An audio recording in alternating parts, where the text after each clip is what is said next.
1, 2, 3, funk it. Hi, I'm Maddie. Welcome back to my channel. And today's video is kind of going to be a self-care type of video. I'm just going to share some activities that relax me and calm me down and stuff like that. Very chill vibes. So let's go ahead and get started. Good morning. It is Wednesday and I am outside with my skateboard. Surprise, surprise. And it's probably just gonna be like a 20 to 30 minute skate as usual. And of course some like Post Malone. Honestly, rap music makes workouts so much better. So yeah, I'll set you guys up and I'm gonna start skating now.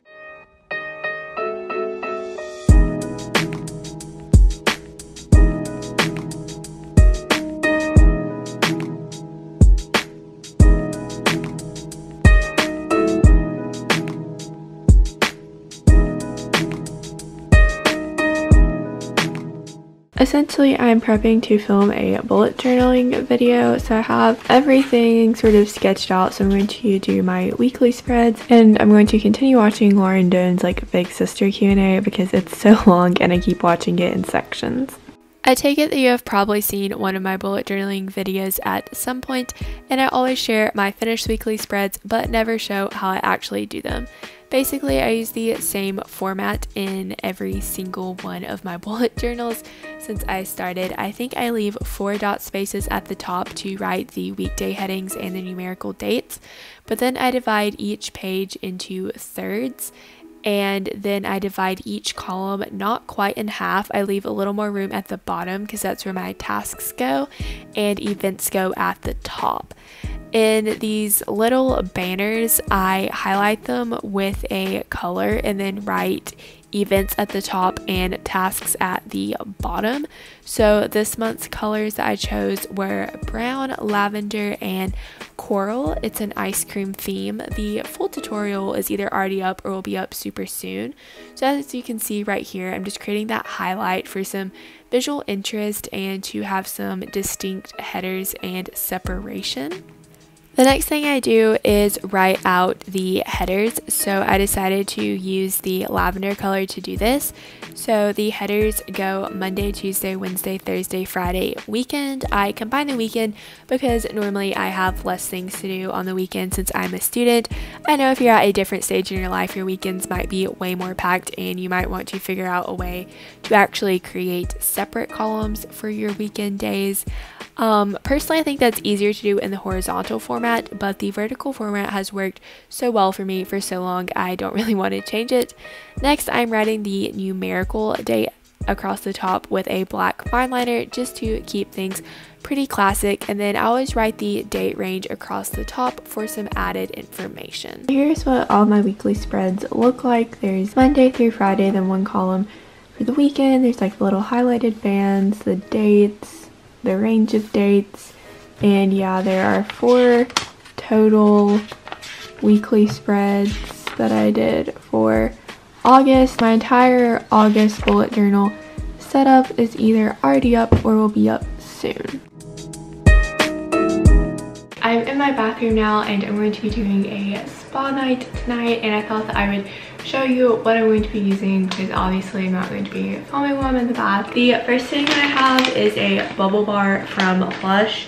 So this is the Bubble Toil and Trouble. So it just looks like this lightning bolt, and this is actually supposed to glow in the dark. So about to have a glow in the dark bubble bath, which sounds really cool if you ask me. Then back like several months ago, my aunt gave me this hair mask and I just haven't had the chance to use it. So this is the Main Club Cha-Ching strand. It's like a conditioning one, which should be good since I have pretty long hair. And then finally, of course, I'll be doing a face mask. This is the Mask of Magnanimity from Lush. I also have the Cup of Coffee, but I figured that this would be a good one. And I'm going to start by taking like literally a 2-second shower to wash my hair because I don't like washing my hair in the bath.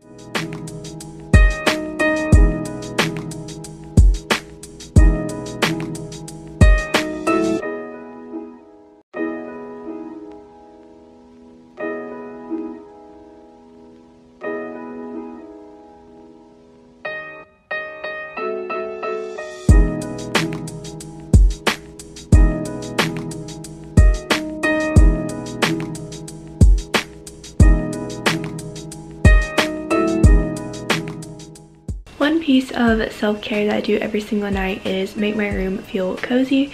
So one thing that automatically comes on are the fairy lights, which you can see behind me, but I have a few other things that I like to cut on. First is this Himalayan salt lamp. I like the soft glow it provides, and it collects pollutants out of the air. I also have these Christmas lights wrapped around my Polaroids I think look super cute, and I have this essential oil diffuser that I like to cut on as well that just has some lavender scents in it, and it smells super good. That just kind of sets the cozy tone in my room every single night, and it just sort of makes me feel good.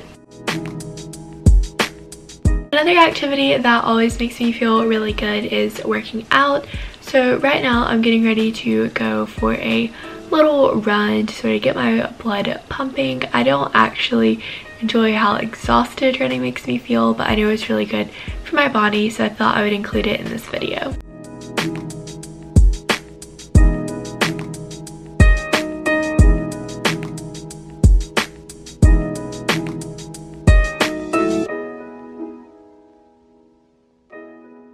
Another activity that I think is really great for self-care is some coloring. It's proven to relieve stress and things like that. So I just have this mandala design coloring book, and I'm going to be using my bullet journaling pens. It's not the best to use felt tip pens to color, especially ones I use for journaling, but color is really pretty and it's all the markers that I have, so that's what I'm going to use. Here's how much I got done. I kind of got Aztec print vibes from this, so I'm trying to go with some bright colors.